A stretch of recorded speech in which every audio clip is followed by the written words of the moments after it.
दोस्तों नमस्कार। आशा है आप सभी अच्छे होंगे। आज हम बात करेंगे हमारे शरीर के एक महत्वपूर्ण अंग हृदय के बारे में। हृदय के वाल्व रोग के बारे में हम बात करेंगे। हृदय की संरचना, एनाटॉमी ऑफ हार्ट वाल्व्स। हृदय में 4 वाल्व्स होते हैं जिनका काम रक्त को एक दिशा में बहने देना होता है।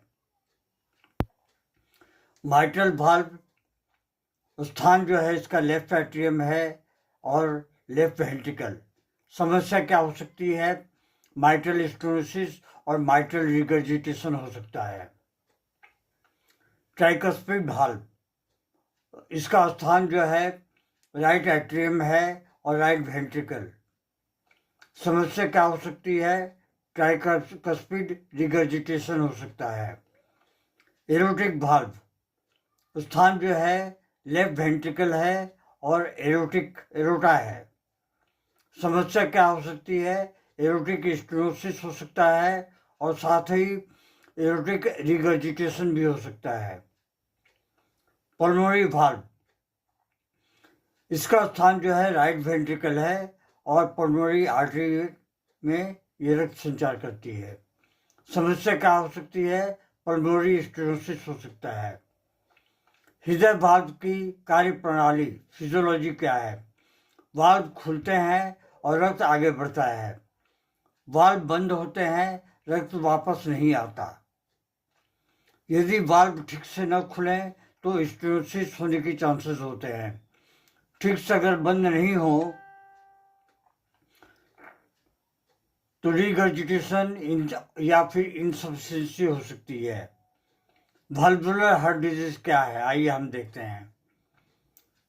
जब हृदय का कोई भी वाल्व मोटा हो जाए, सिकुड़ जाए, लीक करने लगे, तब वाल्वुलर हार्ट डिजीज की समस्या पैदा होती है और वाल्वुलर हार्ट डिजीज होता है। कारण क्या है? प्रमुख कारण है रूमेटिक फीवर, सबसे आम कारण। भारत में ये सबसे ज़्यादा ही होता है।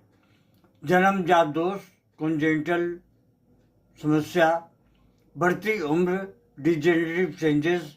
उम्र बढ़ने के साथ में हमारे शरीर के अंग भी काम करना जो है धीरे धीरे बंद करने लगते हैं।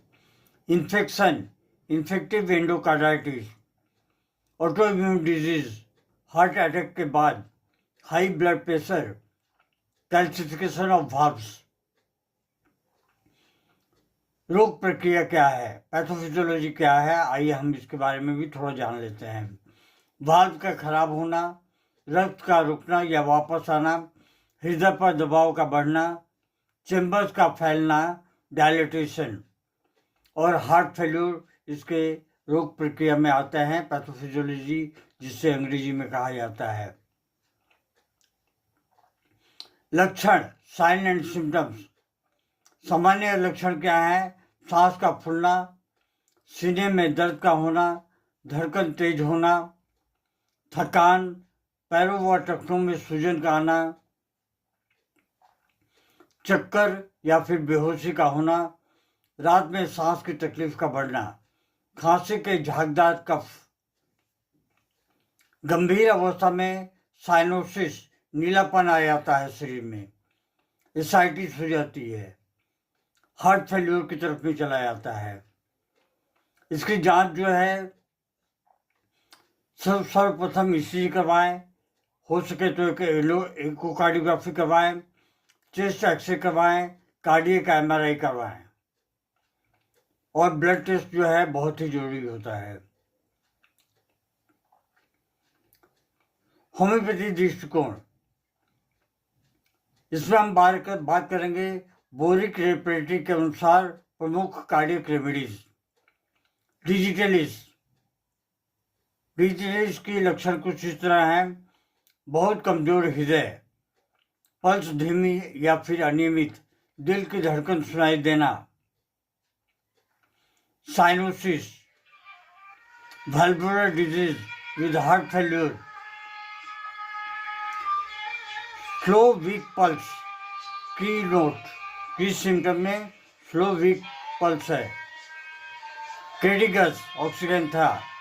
हृदय का tonic, valvular degeneration, breathlessness on exertion, सांस का फूलना चलने फिरने में। Elderly patients, best cardiac tonic, जो हृदय की गति और नाड़ी की गति को सामंजस्य बनाने में काफ़ी हद तक रोल अदा करती है।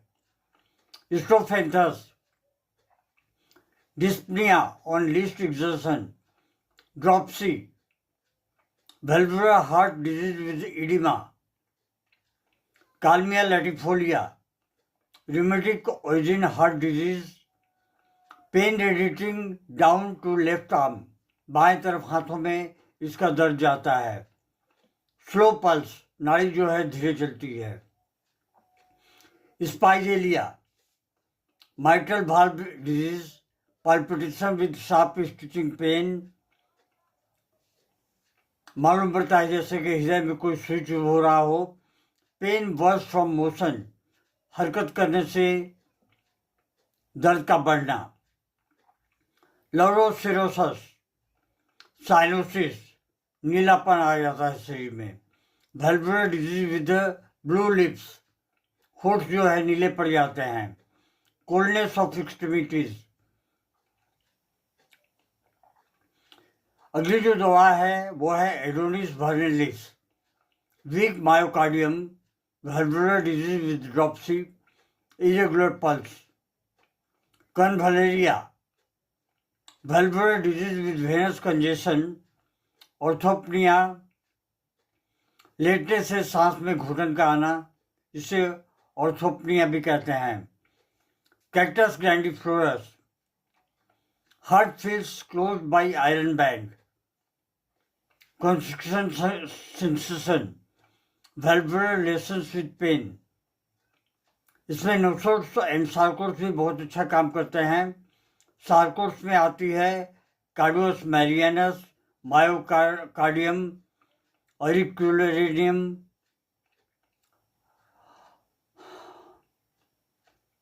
नोसोर्स में जो है स्ट्रेप्टोकॉक्सिन, रूमेटिक ऑरिजिन में या कभी रूमेटिक फीवर हुआ हो बचपन में या जवानी में।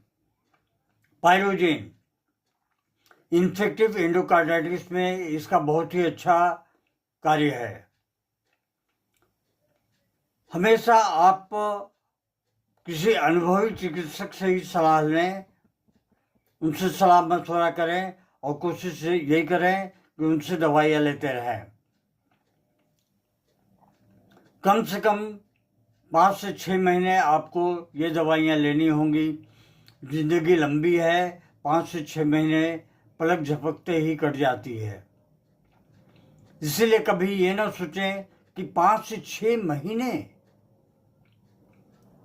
फिर अब जिंदगी से अगर हाथ धोने लगेंगे तो फिर आप कहेंगे अगर मैंने वो दवाई चालू रखी होती तो आज ये समस्या पैदा नहीं होता।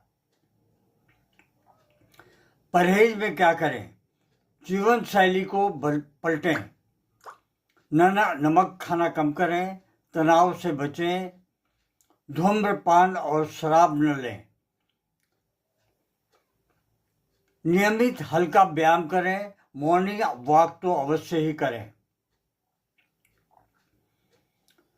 वेल्वुलर हार्ट डिजीज एक गंभीर लेकिन नियंत्रित करने वाला रोग है।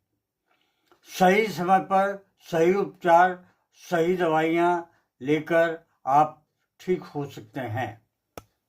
धन्यवाद। Long live homeopathy, long live Hahnemann.